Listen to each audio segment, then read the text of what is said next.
Welcome to Hondata FlashPro training part 37. In this video, we're going to be taking a look at working with our spark timing and our knock control within our FK8 applications. We'll find that the spark timing and the knock control are completely different than anything else we've looked at within any other generation of our Honda ECU. Now, we're also going to have to cover how to work with and program our VTEC tuning and our variable cam control, because those are going to be related to how the spark timing is going to be looking up what the spark timing request is going to be to deliver the proper spark timing at any given engine RPM and load condition. We're going to have a lot to cover. Let's jump into this video so we can check everything out. Okay, so let's get started. We're going to be taking a look at working with our FK8 applications again here using our Hondata FlashPro. In our last video, we covered the fuel calibration process, working with the fuel-related tables, FK8 specific, also taking a look at the airflow modeling using our mass airflow sensor and understanding the relationship between our airflow modeling and our fuel so that we know how to get things in line if we're finding there's a deviation as we're driving at idle, part throttle, or wide open throttle conditions. Now, this video we're going to be focusing on our spark timing and our knock control. Those are going to play a vital role in the power production out of our engines using our FK8 and our FlashPro application. So we need to understand how this is going to go and how it's going to work. We want to make sure that our engine's going to make safe power, and we don't want the knock control constantly interrupting and starting to detune the engine as we're trying to calibrate and tune our spark timing tables. So we need to understand how spark timing and knock control are going to work. We also need to explore and take a look at VTEC and our variable cam programming. Those are all going to be interrelated to our spark timing in the tables we have to program and work with. So let's first open up a calibration file. We're going to just expose all the tables that we need to take a look at in this training tutorial. And then we're going to go through and start off taking a look at just spark timing and how that's going to be calculated and how it's going to work. Then we'll move into working with our knock control and then our VTEC engagement and our variable cam programming. We can make sense of how this is all going to work. Very first thing I'm going to do is jump into new calibration here at the top and select my model, in this case FK8. Then the vehicle type, I'm going to be selecting the market and the year that I'm working with. In this case, I'll choose a 2017 FK8 US market. Again, any of these options here will be fine, but I'll choose my first option. Then I have to go down in my list of base calibration files to pick from.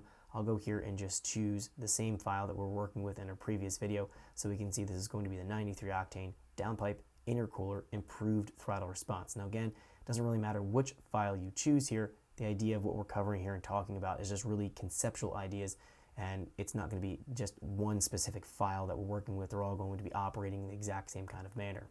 So I'm going to go here and select this option and click OK, and we're going to find that's going to populate. Now it will prompt me up and ask me for the modifications list here of what I want to do or turn on or off or enable or disable within my file. I'm going to just close this for right now. We don't need to look at anything in that mods list. We can always come back into that at a later point. I want to go and focus on our ignition timing tables here and just exposing the tables again that we're going to be working with. So at the very top of our screen right here, we're going to find that we have our drop-down menu. This allows us to choose the different tables we have to program and work with. Now we can find here that we have our ignition specific tables, and we're going to find that we have 8 ignition timing tables. We're going to find one table all related to VTEC engagement and programming. Then we're going to find all of our variable cam tables here. So we have both an intake and exhaust variable cam movement, and we can control them independently of each other, and we'll find that we have all these other conditions to account for. So cold condition, spool up cold, VTEC, and VTEC cold, that's all for the intake cam. Then we'll have the same thing for the exhaust cam. We can have quite a large amount of overlap in the dynamic movement with our adjustable variable cam.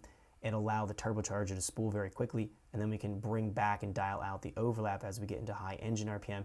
That will broaden up the power band substantially. We'll find that these maps that we're working with here from Hondata are actually pretty good already. Well, we can always tweak on them and further refine, but we need to understand how they work. And we also have some additional things to talk about in relation to our spark timing. It's going to be our knock control. We have our knock retard step, and then we also have our knock windows. We'll talk about what these tables represent here a little bit later in the video. Let's now focus in on our ignition tables. So let's go and just grab our first option here, ignition, intake cam plus. Now, I do want to mention here as we're looking at this, there's an intake cam minus, and ignition exhaust cam plus, and then ignition intake cam minus, and then exhaust cam plus.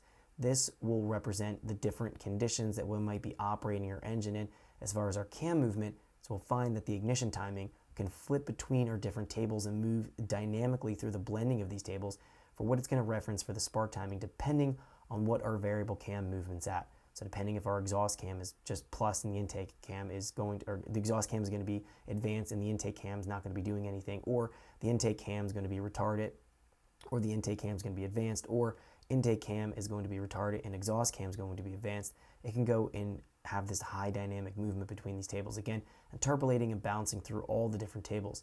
Let's go and open up our first app. Thanks for checking out our teaser clip. If you want to see the rest of this video and more than 500 hours of current EFI training we have to offer, make sure you click right here. If you want to go and check out more teaser clips from this training course, click here. And you don't want to miss any of the videos we're going to be releasing on this channel, so make sure you subscribe and click here.